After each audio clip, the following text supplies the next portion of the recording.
Shalom jemaat Tuhan. Shalom. Bersuka cita pagi hari ini. Amin. Terima kasih Tuhan. Kami mau menaikkan pujian dan penyembahan kami. Bagimu hormat, bagimu segala pujian. Kau yang layak ditinggikan. Di dalam nama Tuhan Yesus Kristus. Haleluya. Kami siap menyembah Engkau.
Sungguh tidak ada Allah yang seperti Engkau Tuhan. Engkau Allah kekuatanku, Engkau Allah kebanggaanku. Terima kasih Tuhan, kami mengucap syukur untuk tuntunanmu sepanjang minggu ini. Jemaat Tuhan, angkat tanganmu, angkat suaramu, kita mau bersyafaat buat Indonesia. Terima kasih Tuhan. Terima kasih Tuhan untuk pemimpin yang terpilih yang dilantik hari ini Tuhan. Kami berdoa acara pelantikannya berjalan dengan lancar, aman Tuhan, tentram. Pemimpin yang baru ini dipimpin Tuhan, hikmat Tuhan mengalir atasnya, takut akan Tuhan mengalir atasnya. Lewat pemimpin ini, Indonesia akan semakin dibawa maju dan sejahtera. Terima kasih Tuhan, Indonesia penuh kemuliaan Tuhan. Kami memberkati pemimpin yang baru dengan hikmat Tuhan. Terima kasih Tuhan, lindungi negeri ini Tuhan. Kami percaya tidak ada yang kebetulan Tuhan. Kami percaya tangan Tuhan yang hebat selalu menyertai Indonesia. Terima kasih Tuhan. Kami berdoa juga untuk gereja yang tercinta GBI Rock di seluruh dunia Tuhan. Kami percaya lewat gereja ini nama Tuhan dipermuliakan. Kami memberkati semua gembala yang ada di GBI Rock Tuhan. Kami berkati gembala senior kami, Pak Timotius Arifin bersama Ibu Vivi, Pak Roni Daud bersama Ibu Nancy, bahkan gembala di tempat ini, Pak Hartono bersama Ibu Linda. Kami memberkati mereka. Kami percaya tangan Tuhan yang hebat memelihara hidup mereka, kesehatan mereka sempurna. Kami percaya Tuhan masa depan mereka ada di dalam nama Tuhan Yesus Kristus. Terima kasih Tuhan buat semua jemaat Tuhan. Semakin hari kami semakin berpengharapan di dalam Tuhan. Kami percaya kami akan semakin kokoh. Kami percaya karena pengharapan kami teguh di dalam Engkau. Terima kasih Tuhan, kami mau bersukacita pagi hari ini hanya di dalam nama Tuhan Yesus Kristus. Yang mau bersukacita sama-sama katakan amin. Kasih tos kanan kiri, katakan hari ini harinya bersukacita.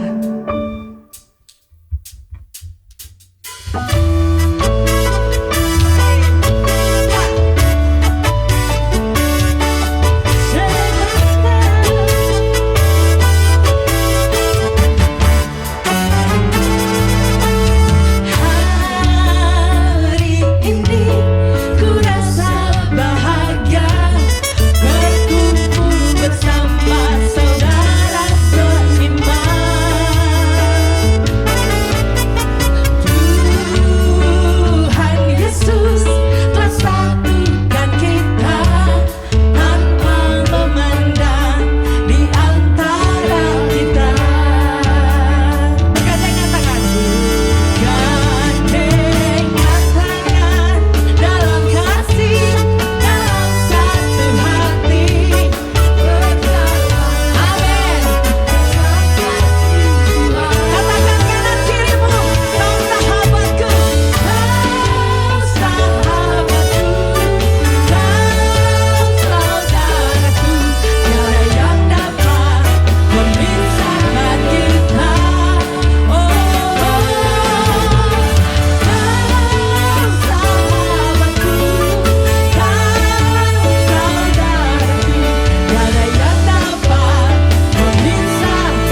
Shalom warga kerajaan.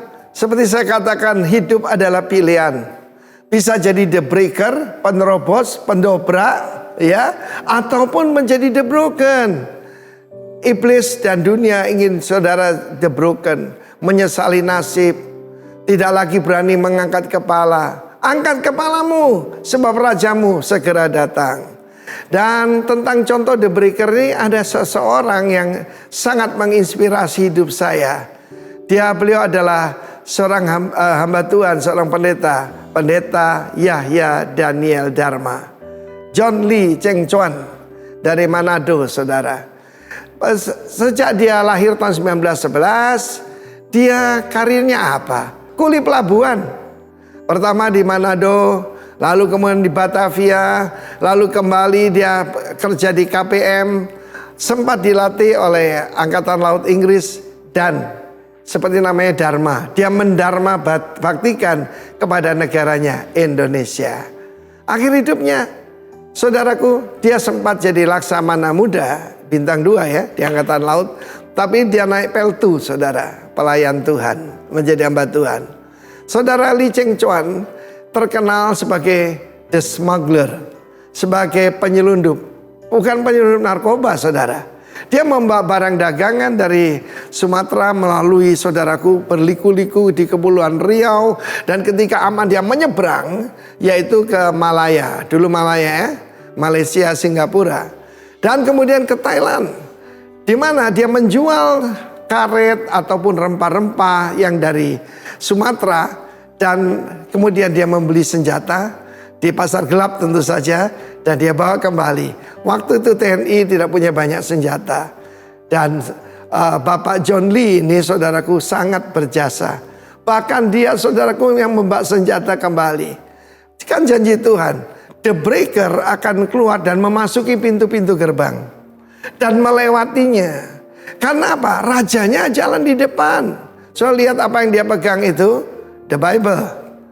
Bahkan majalah Life menulis tentang kehidupannya yang luar biasa. Judulnya The Bible and the Gun. Bagaimana dia mendapatkan senjata untuk tentara Indonesia. Dan selain daripada itu, saudaraku, dia seorang yang sangat pemberani. Karena apa? Orang benar tuh berani seperti singa muda. Pernah satu kali dia sudah tinggal begini, tinggal angkat tangan. Posisi saya ini adalah huruf He, huruf kelima Ibrani pada zaman dulu. Ada orang yang angkat tangan, apa ini? Menyembah Tuhan. Ya, kita akan masuk, saudara, pada waktu ini kita akan sudah masuk Yom Kippur. Itu waktu untuk tesyufa. Tesyufa itu bertobat. Tefillah, berdoa, dan sedekah menjadi righteous. Nah, saudara yang kasih, cerita waktu dia jadi kuli pelabuhan di Manado, dia itu dari dulu tertarik untuk naik ke kapal perang. Saudara harus punya vision dalam hidup ini. Oh, saya cuma kuli pelabuhan, I'm the broken one. No. Dan ketika dia ditolak naik masuk kapal itu karena dianggap inlander lah, bumi putra begitu. Dan ketika kapal perang itu menjauhi pelabuhan, dia berenang ke arahnya dan dia berteriak, one day, satu hari saya jadi kapten kapal seperti kapal perang ini. Dan benar, pada akhir hidupnya Bapak SBY, Bapak Susilo Bambang Yudhoyono, yaitu presiden yang ke-6 daripada kita, memberikan penghargaan kepada beliau. Cukup terlambat ya, mestinya kan zaman Pak Karno ya, saudaraku. Tetapi ada sebuah kapal korvet, yaitu kapal untuk perang ya, tempur, diberi nama kapal John Lee. Seorang Kristen dan Tionghoa, double minority, bisa menembus batas. Jadilah penembus batas. Jangan menjadi victim, tapi jadi victor. God bless you. Amin.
lagi kesempatan Kau berikan buat kami untuk boleh beribadah bersama-sama ya Bapa.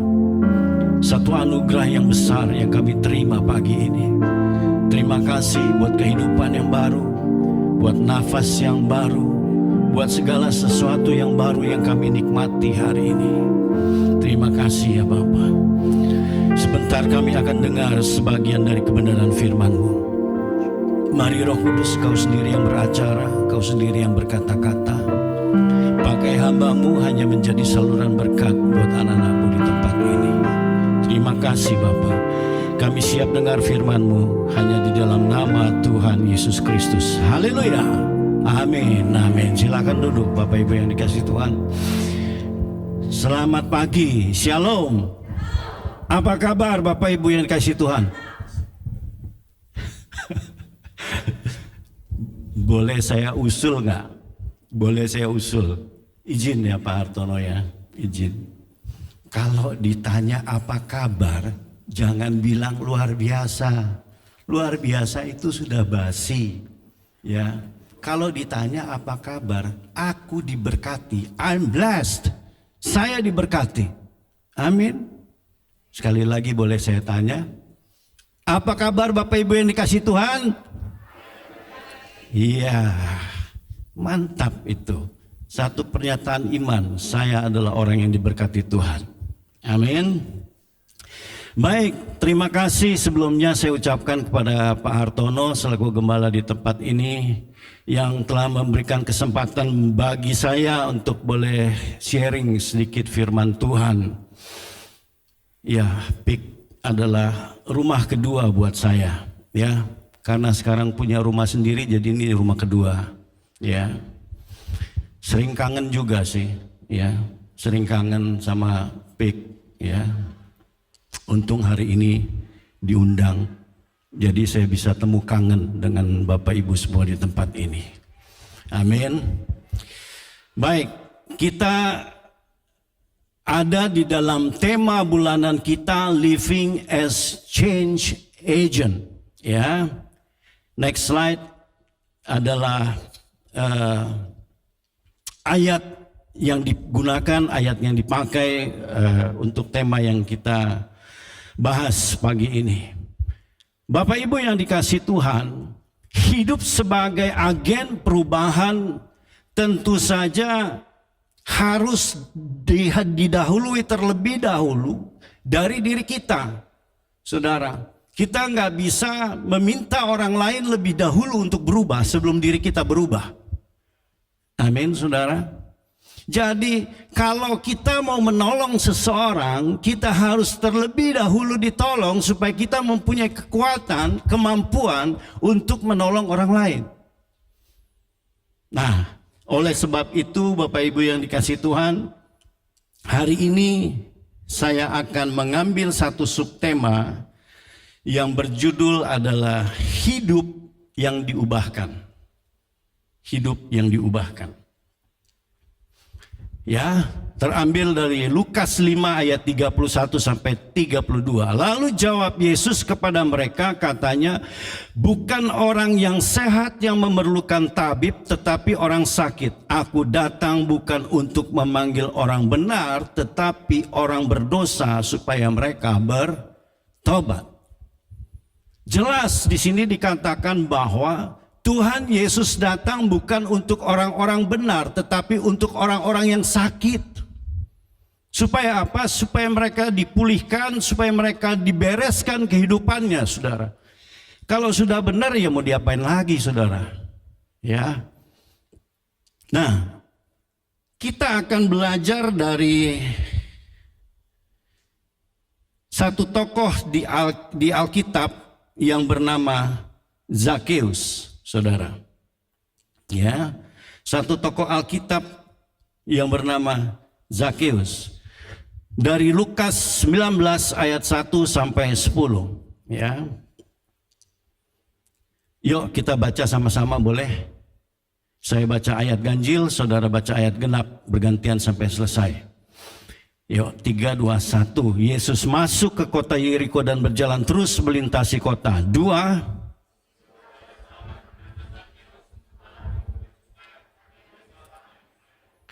Ia berusaha untuk melihat orang apakah Yesus itu, tetapi ia tidak berhasil karena orang banyak sebab badannya pendek.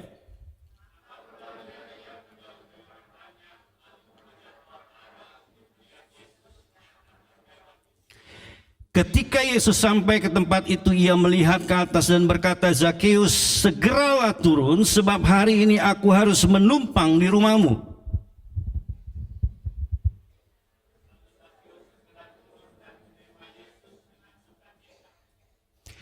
Tetapi semua orang yang melihat hal itu bersungut-sungut, katanya ia menumpang di rumah orang berdosa.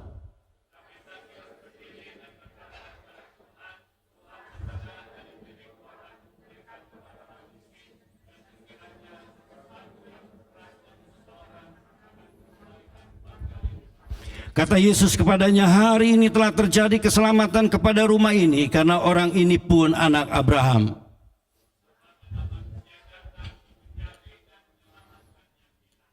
Amin."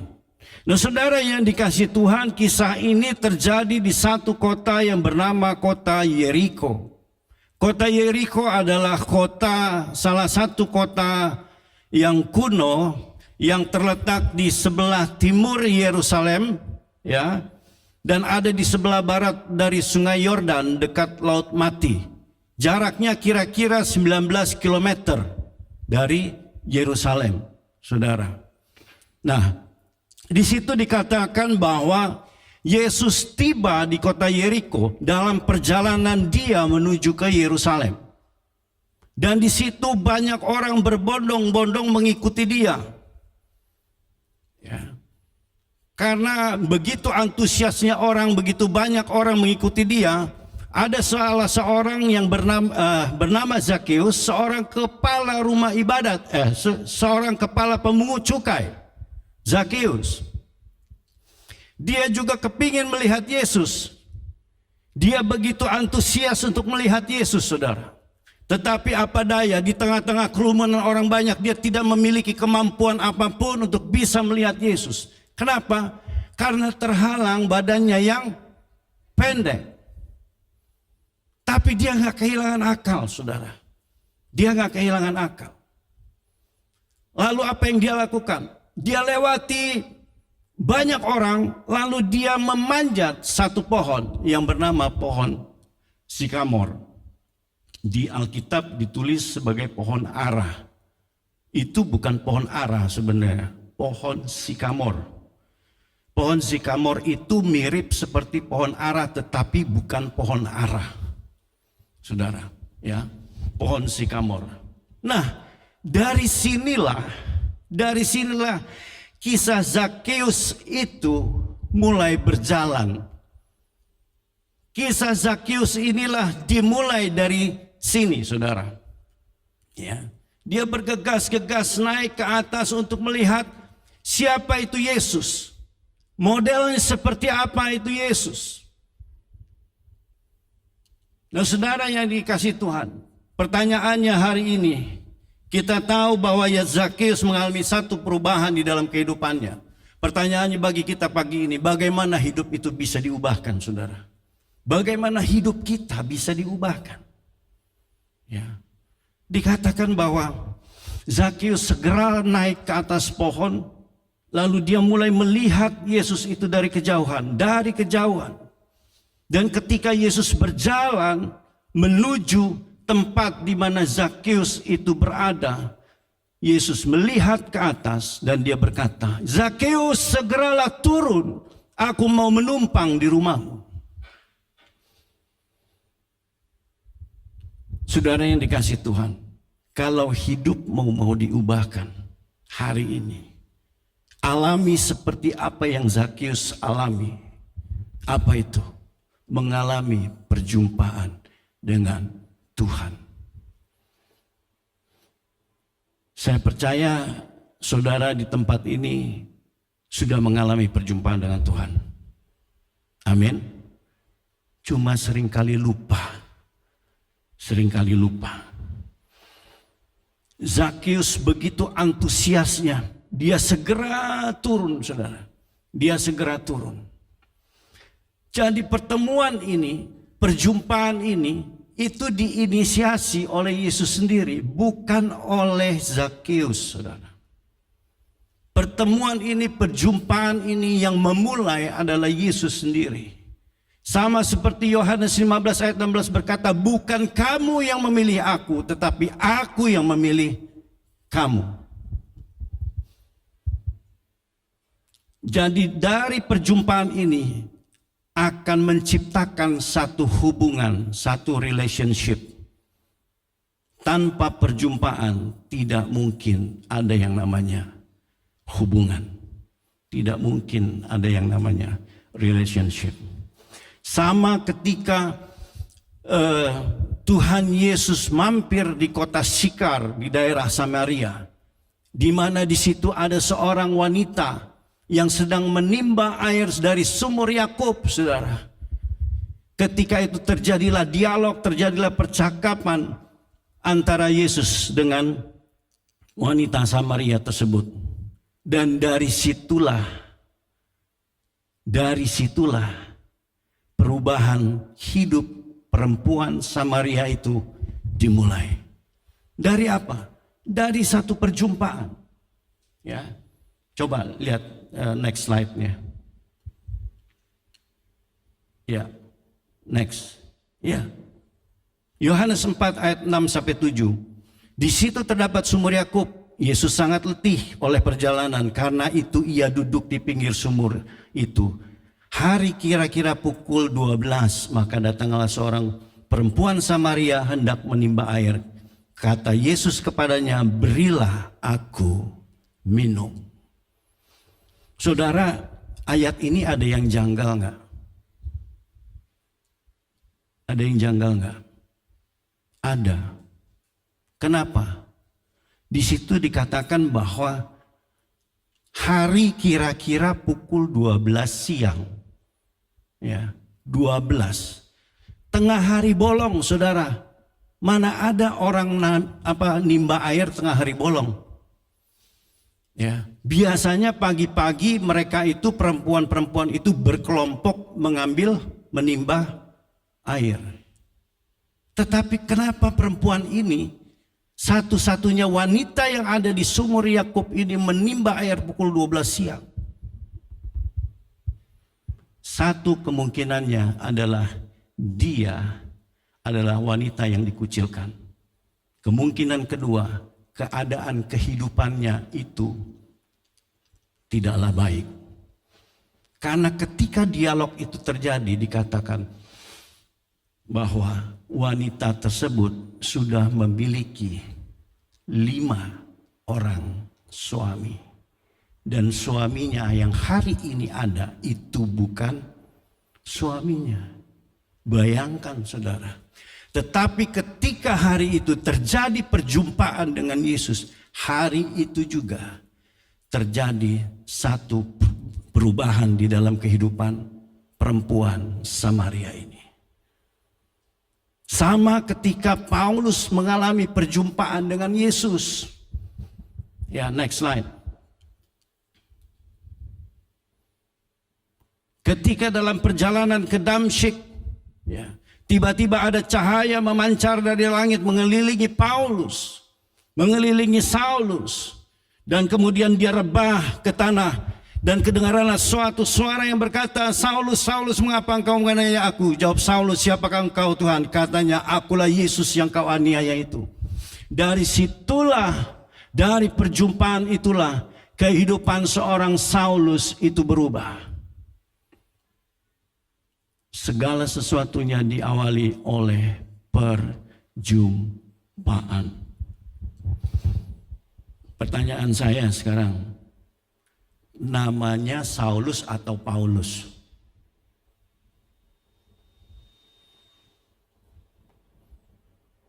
Namanya Saulus atau Paulus? Apakah Saulus berganti nama menjadi Paulus? Nah, ini yang seringkali terjadi kekeliruan, saudara. Ya. Saulus tidak pernah berganti nama menjadi Paulus. Kenapa? Karena Saulus adalah dialek Ibrani.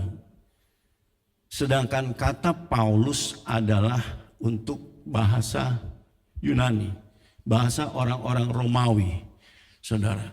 Jadi Paulus sama dengan Saulus.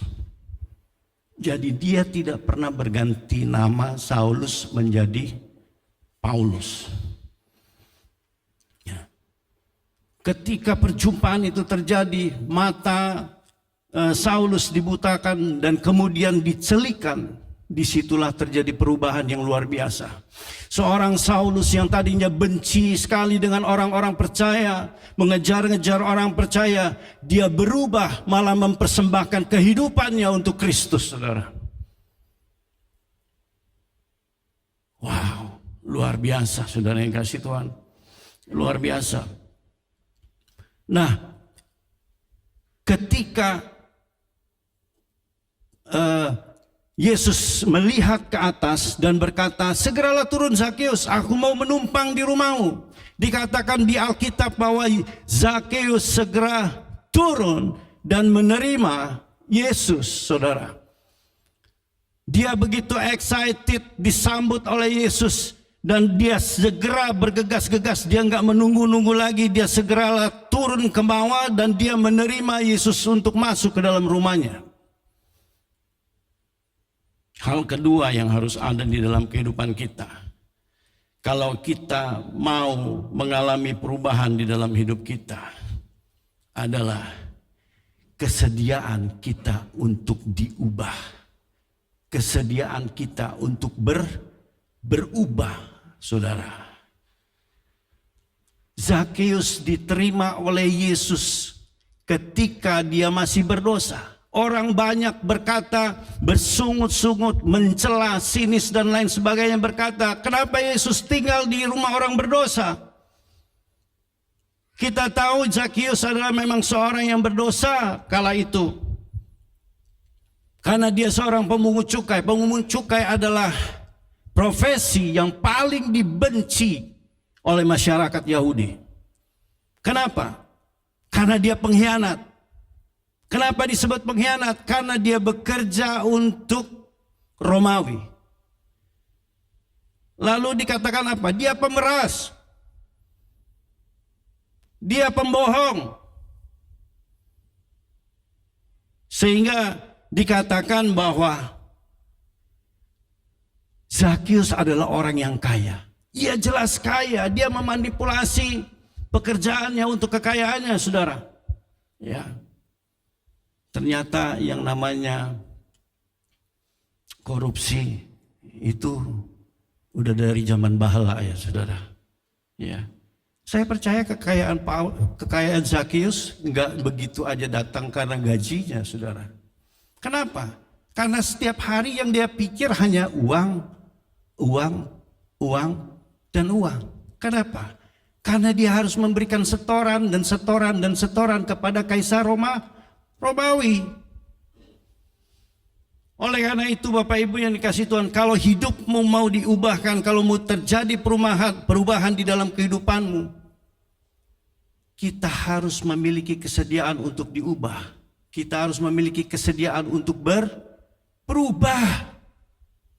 Ketika Zakeus menerima Yesus di rumahnya, Zakeus mengalami satu perubahan yang radikal di dalam kehidupannya. Dia mengalami perubahan di dalam perspektifnya, di dalam sudut pandangnya. Sifatnya berubah, karakternya berubah. Dia tidak melihat lagi yang namanya uang itu sebagai segala hal yang paling utama di dalam hidupnya. Oleh karena itu, seperti Roma 12 ayat 2 berkata, janganlah kamu menjadi serupa dengan dunia ini, tetapi berubahlah oleh pembaruan budimu, sehingga kamu dapat membedakan manakah kehendak Allah, apa yang baik, yang berkenan kepada Allah, dan yang sempurna. Perubahan itu diawali dari apa? Dari perubahan mindset, saudara, dari perubahan perspektif. Kenapa demikian? Karena disinilah terletak manusia jiwani kita. Ketika saudara dan saya bertobat, menerima Kristus sebagai juru selamat, sebagai Tuhan, sebagai Raja, satu-satunya dalam hidup kita, maka manusia roh kita disempurnakan. Amin. Sempurna 100% saudara. Tapi harus diingat, hakikat manusia adalah makhluk ciptaan Tuhan yang agung dan mulia, yang pada hakikatnya adalah manusia roh, yang pada hakikatnya adalah roh yang memiliki jiwa dan berdiam di dalam tubuh. Jadi ketika manusia roh kita disempurnakan di dalam Kristus, ada dua hal yang harus tetap mengalami proses perubahan, yaitu apa? Satu, manusia jiwani. Dua, manusia jasmani. Manusia jiwani kita diproses setiap hari, hari lepas hari, hari lepas hari. Lewat apa? Lewat firman. Kita nggak bisa berubah karena kesaksian. Kita nggak mungkin berubah karena khotbah. Kita hanya bisa berubah karena pendengaran akan firman Tuhan. Lalu manusia tubuh kita kapan disempurnakan? Tunggu kedatangan Kristus kali yang kedua. Maka kita akan diberikan tubuh kemuliaan. Itulah proses yang harus kita alami hari lepas hari, saudara. Makanya harus kita punya kesediaan, kita harus bersedia untuk diubah, untuk berubah. Perubahan itu terjadi bukan karena kehendak Tuhan. Tuhan itu selalu berkehendak kita berubah. Tetapi perubahan itu terjadi karena apa? Karena kesediaan kita untuk diubah.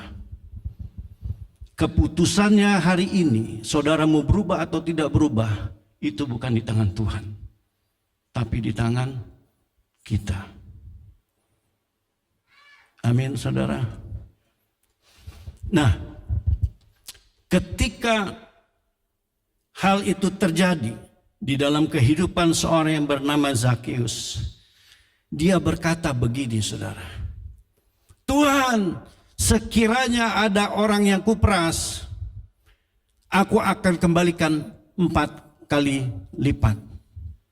Dan hartaku separuhnya aku akan berikan kepada orang miskin. Luar biasa enggak? Luar biasa. Itu membuktikan bahwa terjadi satu perubahan perspektif akan uang dalam diri seorang yang bernama Zakeus.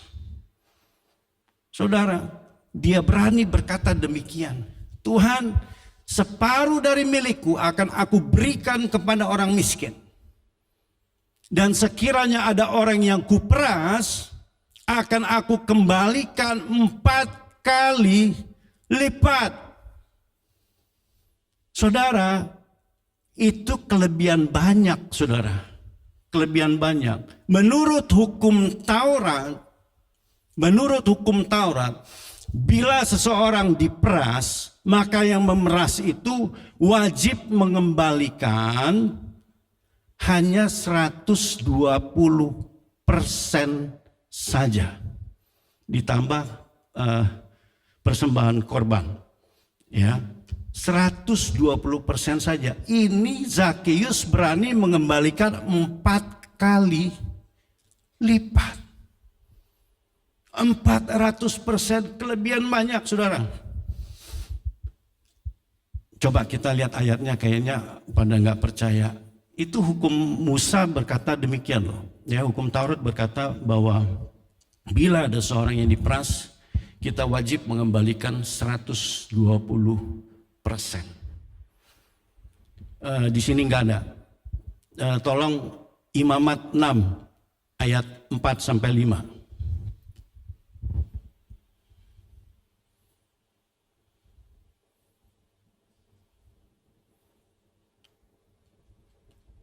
Ya. Apabila dengan demikian ia berbuat dosa dan bersalah, maka haruslah ia memulangkan barang yang telah dirampasnya atau yang telah diperasnya atau yang telah dipercayakan kepadanya, atau barang-barang hilang yang ditemuinya itu, atau segala sesuatu yang dimungkirinya dengan bersumpah dusta, haruslah ia membayar gantinya sepenuhnya dengan menambah 1/5. Haruslah ia menyerahkan kepada pemiliknya pada hari ia mempersembahkan korban penebus salah. Jadi dia harus kembalikan berapa? 120% ditambah 1/5 dari apa yang dia sudah peras, apa yang dia sudah ambil. Tapi Zakius berkomitmen, dia memberikan 4 kali lipat. Oleh karena itu Bapak Ibu yang dikasihi Tuhan, mari kita belajar dari seorang yang bernama Zakius.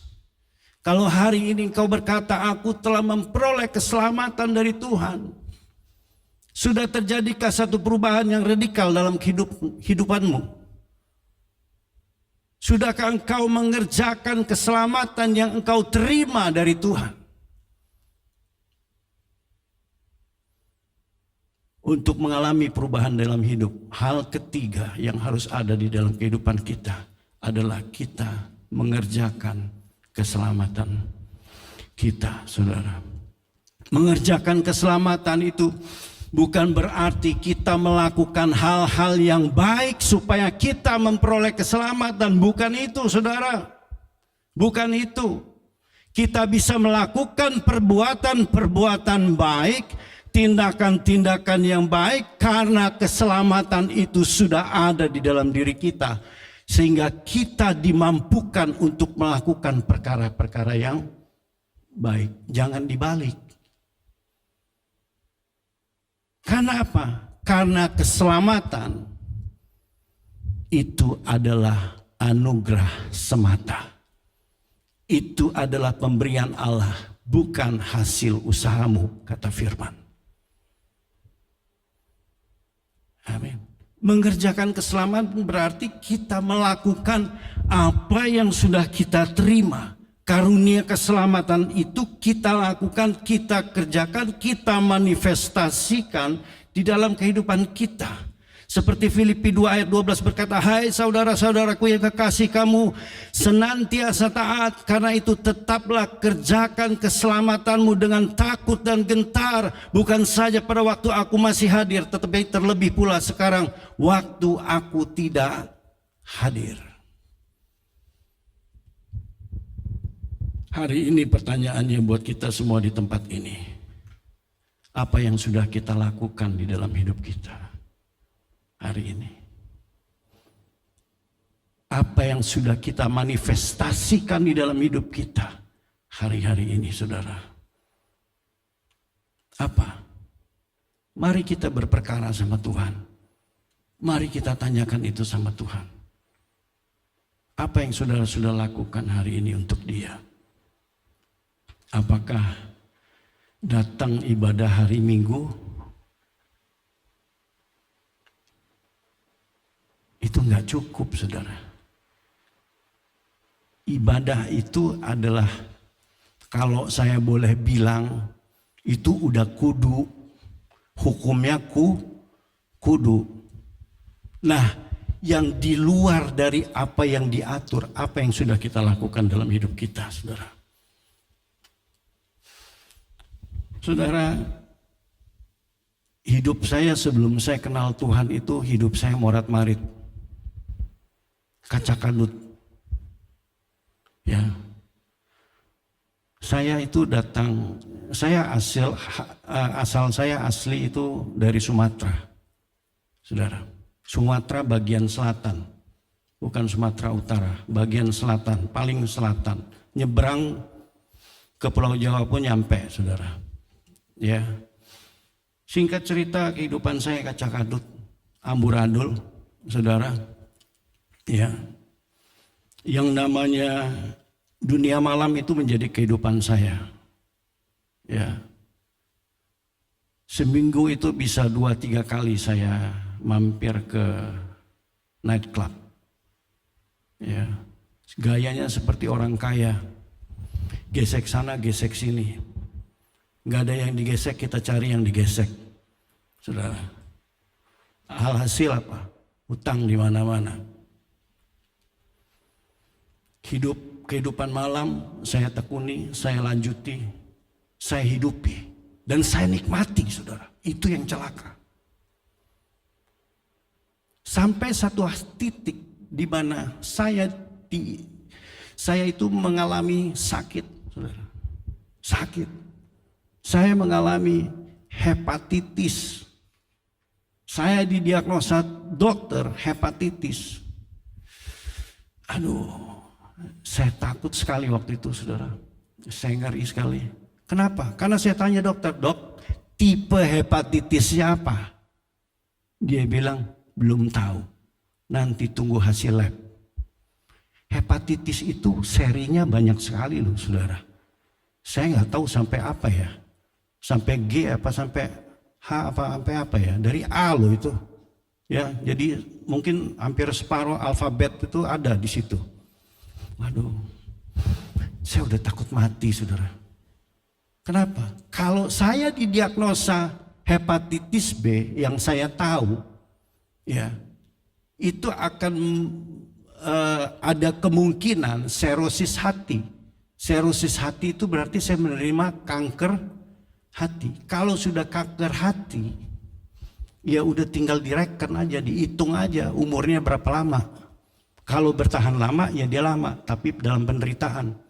Dan ongkosnya berat. Dan saya tanya dokter, dok, kalau seandainya saya hepatitis B, ada kemungkinan sembuh nggak? Ada. Wah, saya happy. Ya, ada kemungkinan sembuh. Tapi you harus berobat ke Singapura. Oh, gubrak saya bilang. Singapura, itu pun kan nggak menjamin ada kemungkinan. Singkat cerita, akhirnya saya putuskan, saya berobat jalan.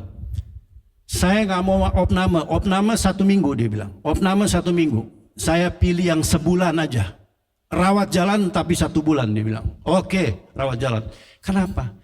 Saya itu paling takut sama yang namanya jarum. You know jarum, saudara? Ya kalau saya badan segede gini, kalau ketemu jarum yang kecil begitu, saya bisa ngacir kemana-mana, bisa udak-udakan sama dokter loh, saudara. Ya, jadi saya paling takut tuh. Aduh, saya udah ngebayangin di infus, masuk langsung dicolok ini, colok itu, colok ini, colok itu. Aduh, enggak deh, saya pulang aja. Singkat cerita, di dalam perenungan saya setiap malam, saudara, Tuhan bisa memberikan satu impresi di dalam hati saya begini. Dia bilang begini. Kalau seandainya kamu check out waktu di Jakarta, kamu mau kemana? Check out, pulang tanpa izin. Ya, mau kemana? Kenapa? Karena setiap malam itu kerjaannya saya minum, ya. Lalu pagi itu saya tetap pagi ke kantor. Saya jam 7 pagi itu saya udah di kantor, bayangin. Pulang bisa jam 2 pagi. Pokoknya sampai nightclub itu tutup, saya baru pulang, saudara. Saya jadi sama karyawan itu balapan lah. Sama karyawan nightclub. Setiap hari begitu. Ya. Aduh, iya Tuhan. Akhirnya saya apa? Disitulah titik saya berjumpa dengan Kristus. Dengan satu pertanyaan dari dia. Kalau waktu di Jakarta kamu check out, kamu mau kemana? Iya Tuhan. Pulang dari rumah orang tua saya kan kembali ke rumah orang tua saya. Ke Jakarta, saya bertobat, saya mulai cari yang namanya gereja.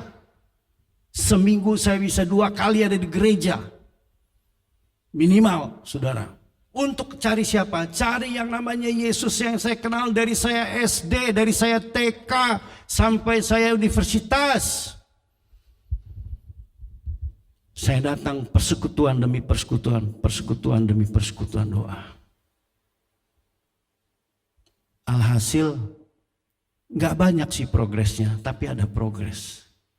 Cuma saya bersyukur saya bisa ketemu istri saya hari ini. Ya. Karena melalui dia saya mengalami perjumpaan dengan Kristus yang sesungguhnya. Satu perjumpaan yang bukan seremonial, satu perjumpaan yang bukan simbolik, tetapi perjumpaan yang sungguh-sungguh terjadi di dalam hidup saya. Singkat cerita akhirnya apa? Saya mencemplungkan diri ke dalam sekolah Alkitab, saudara. Oh my. Sekolah Alkitab, saudara. Waktu itu saya kerja di BPPN. Badan Penyihatan Perbankan Nasional, karena tempat saya bekerja itu dieksekusi. 8 bank periode gelombang kedua itu dieksekusi. Ya, jadi saya dikontrak di BPPN ketika itu dengan gaji 2 kali lipat dari tempat sebelumnya. Itu tidak akan pernah terjadi dalam sejarah Indonesia. Hanya kali itu aja. Dikontrak 2 kali lipat gaji. Saya tinggalin loh, saudara. Saya tinggalin. Karena saya percaya bahwa ada penyediaan Tuhan ketika saya ikut Tuhan. Saya tinggalin. Kenapa? Karena saya tidak diizinkan untuk tetap berkantor kalau saya sekolah Alkitab. Padahal kerjaan itu siang baru datang, saudara. Bisa dong sekolah Alkitab dulu pagi, ya siang, setelah itu saya pulang. Saya kerja sampai malam, setiap hari sampai malam, saudara. Sampai tengah malam. Saya tinggalin, saudara. Alhasil menderita, saudara. Bener, ini kesaksian benar, saudara. Menderita. Kenapa? Sekolah Alkitab. Saya semester 2 udah gak bisa bayar.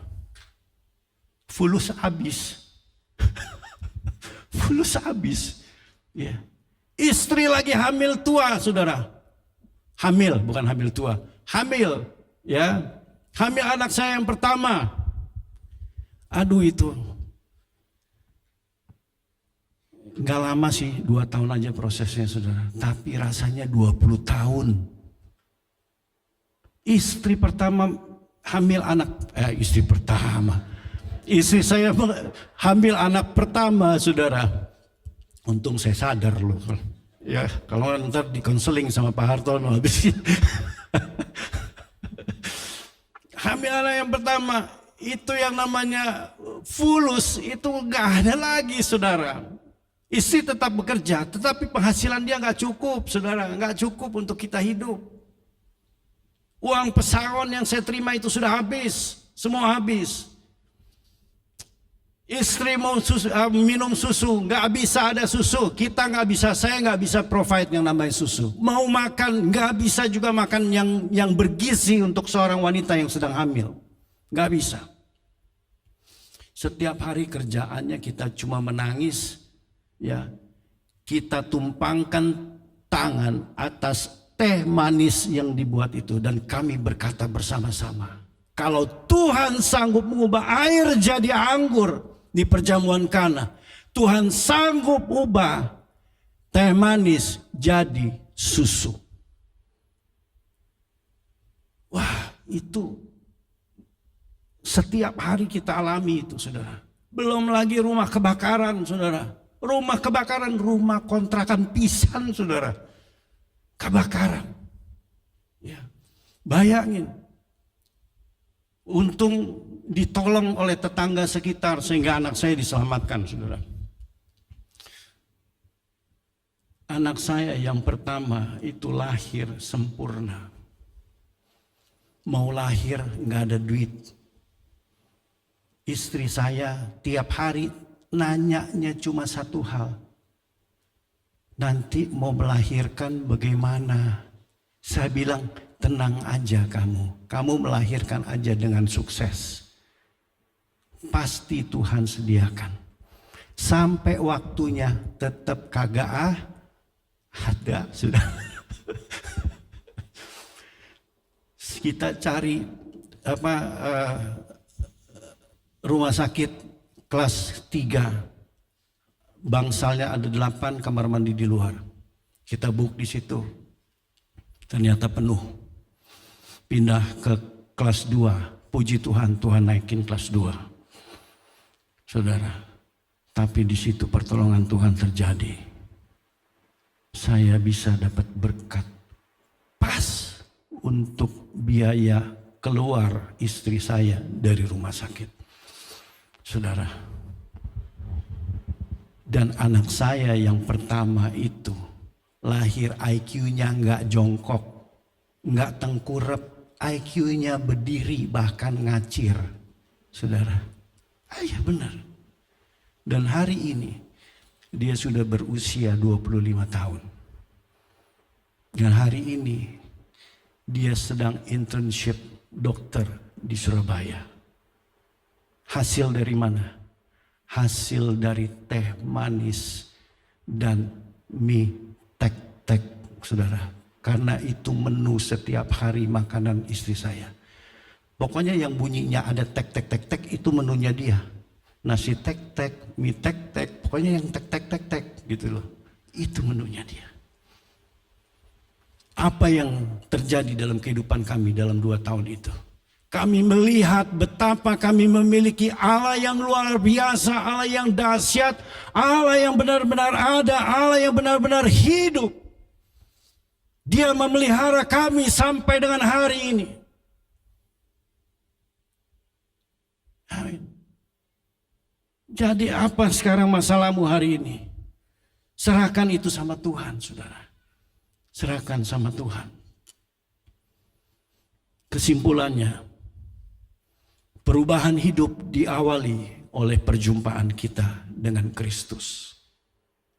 Saya mengalami perjumpaan dengan Kristus. Saya percaya saudara pun mengalami perjumpaan dengan Kristus. Cuma kadang lupa. Yang kedua, perubahan hidup yang radikal terjadi karena menerima Kristus di dalam hidup kita. Tanpa Kristus di dalam hidupmu, hidupmu nol besar. Nol besar. Yang ketiga, melakukan kehendaknya adalah wujud dari kesadaran kita atas keberadaan Kristus di dalam hidup kita. Jadi kalau hari ini saudara menyadari bahwa ada Kristus di dalam hidupmu, kerjakanlah keselamatanmu dengan sukacita, dengan excited, dengan antusias, saudara. Next, change is difficult, but not changing is fatal. Perubahan itu adalah memang sukar, memang sulit untuk dilakukan. Tapi pertanyaannya, bisa nggak? Bisa kalau kita mau. Tetapi tidak berubah adalah satu kefatalan yang sedang kita lakukan dalam hidup kita. Amin. Mau mengalami perubahan, saudara? Mau? Perubahan bukan sekali dalam hidupmu, tetapi terus menerus. Terus menerus. Sampai kapan? Sampai kita berjumpa muka dengan Sang Pencipta. Dengan titel RIP. Rest in peace atau rest in problems. Saudara pilih yang mana? Saya percaya kita semua pilih yang peace. Amin. Mari kita bangkit berdiri, saudara.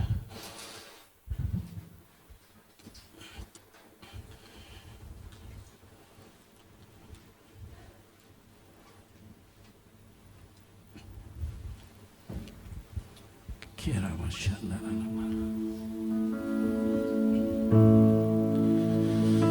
Mari saudara kita angkat satu pujian. Biar pujian ini menjadi satu pernyataan iman buat kita semua. Ya, Yesus.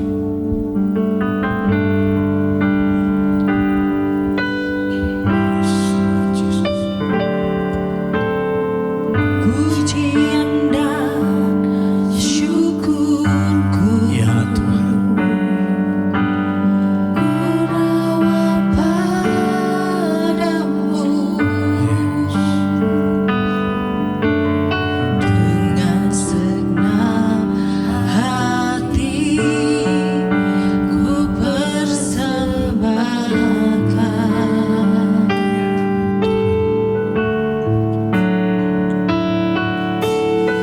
Sadar bila ku ada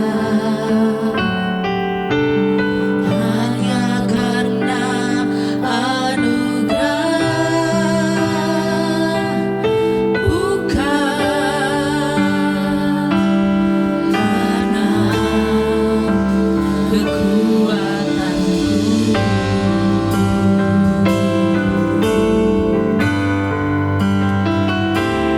Ku tahu hidupku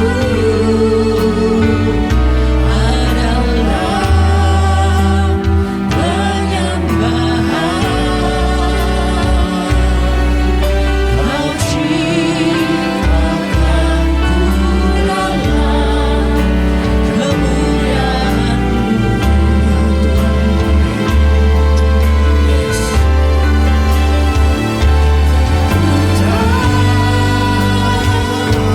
Hidupku berharga di mata-Mu, segenap hidupku persembahkan.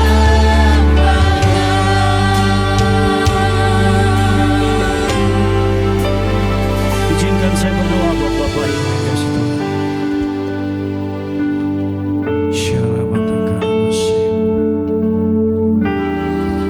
Syarabatakaramasi. Bapa, di dalam nama Tuhan Yesus Kristus, hamba mau naikkan doa buat anak-anak-Mu di tempat ini. Sekiranya ada di antara saudara yang belum menerima Tuhan,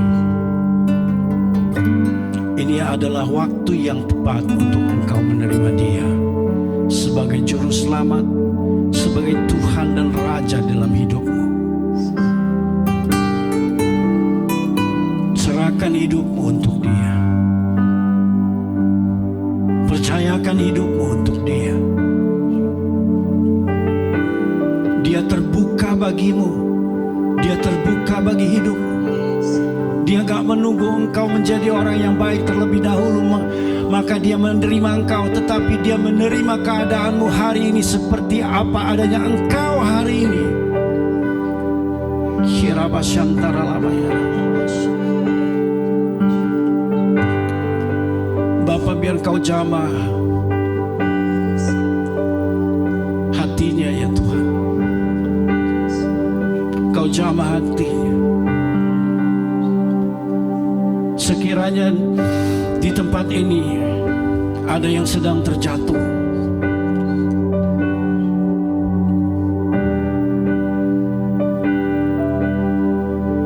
satu hal yang Tuhan mau dalam hidupmu, sadarilah keberadaanmu hari ini, bahwa engkau sedang jatuh. Tetapi ingatlah, Dia dengan kasih-Nya, Dia tetap memegang engkau, Dia tetap mengasihimu seperti apa adanya engkau hari ini. Yang satu yang Dia butuhkan adalah kejujuranmu, keterbukaanmu. Katakan itu dengan tangan terbuka. Dia peluk engkau hari ini. Dia peluk engkau hari ini. Dan Dia berkata, "Aku mengasihimu anakku. Aku mengasihimu anakku."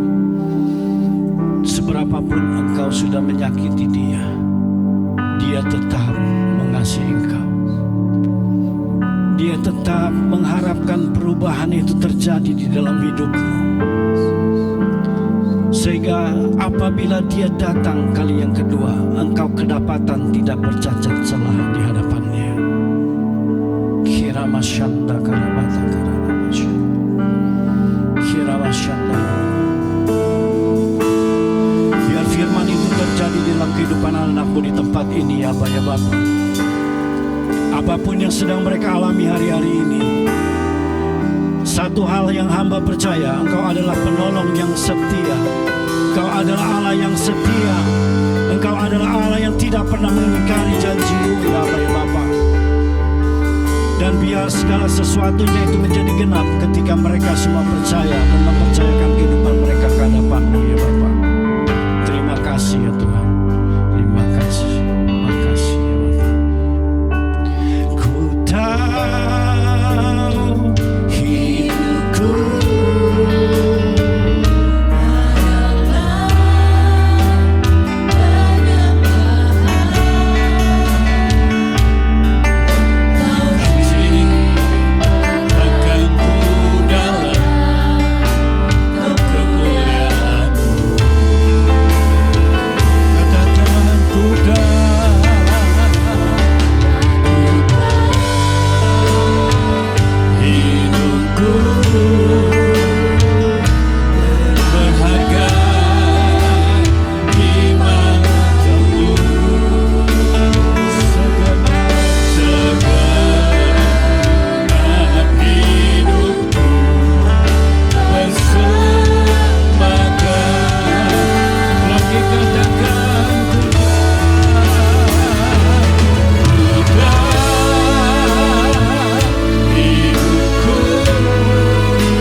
Janganlah takut sebab aku menyertai engkau.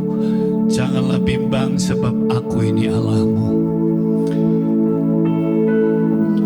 Mari angkat roti. Tuhan,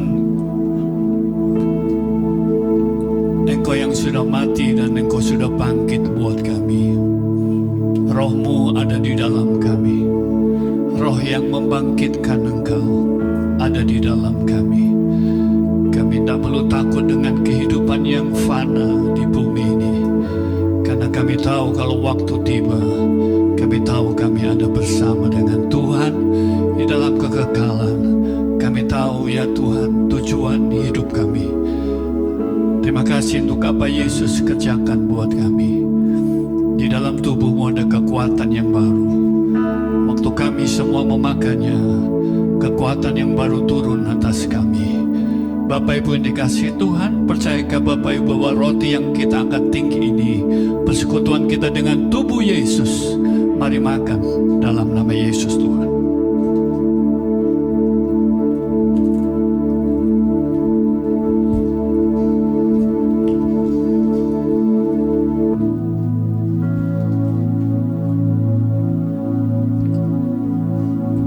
Mari angkat cawan anggur. Sambil kita menyampaikan menjadi isi hatimu kepada Tuhan. Apa yang rindu setiap kita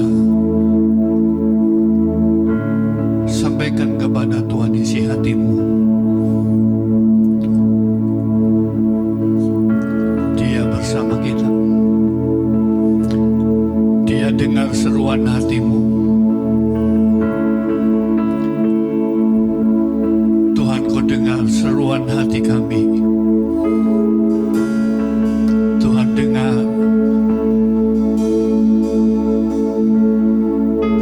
Engkau sumber kekuatan kami. Tuhan Yesus, dengar seruan umat-Mu ya Tuhan. Kami perlu Engkau.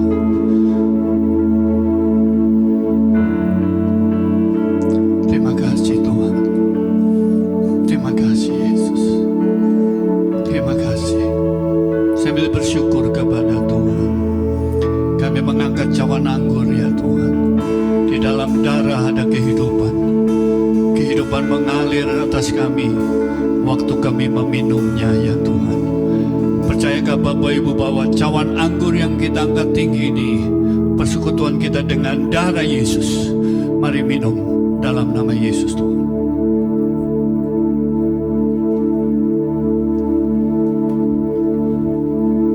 Mari angkat kedua tanganmu kepada Tuhan.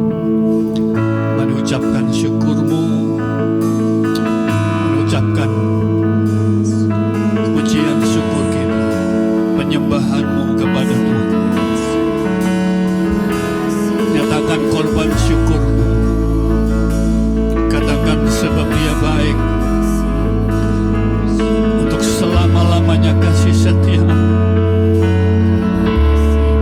Yesus Tuhan, kami bawa syukur kami. Thank you Jesus. Thank you Jesus. Thank you Lord. Oh ya, ini syukur kami Tuhan. Syukur kami Tuhan. Terima kasih Yesus.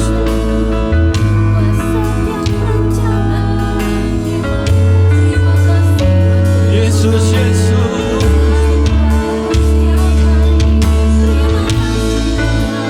Dibawa syukur kami Tuhan hanya kepadamu.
Nyatakan terus kebesaran-Mu di tengah-tengah kehidupan umat-Mu. Tunjukkan kemuliaan-Mu ya Tuhan terus dalam kehidupan umat-Mu. Bahwa mereka terus kehidupan perubahan ke arah Kristus Yesus Tuhan. Semakin dewasa ke arah Engkau. Hamba mengucapkan berkat surga turun atas umat-Mu, atas rumah tangga demi rumah tangga mereka. Kehadiran-Mu menyertai, memimpin dan memberkati rumah tangga umat-Mu. Berkati semua usaha, berkati semua pekerjaan umat-Mu. Dari kelimpahan-Mu ya Tuhan, Kau percayakan dengan berkat bangsa-bangsa atas mereka. Hikmat-Mu Tuhan menyertai umat-Mu untuk mengelola semua kepercayaan demi kepercayaan, tanggung jawab demi tanggung jawab yang Tuhan terus percayakan atas umat-Mu. Rataku Tuhan menyertai setiap kami. Berkat kerajaan-Mu limpah atas umat-Mu ya Tuhan. Kebenaran-Mu, damai sejahtera-Mu, dan sukacita oleh Roh-Mu dilimpahkan atas umat-Mu mulai siang ini sampai selama-lamanya. Di dalam nama Yesus Kristus Tuhan, saudara yang diberkati dan siap jadi berkat. Sama-sama katakan amin. Amin. Amin. Selamat hari Minggu, selamat menabur. Tuhan memberkati semuanya.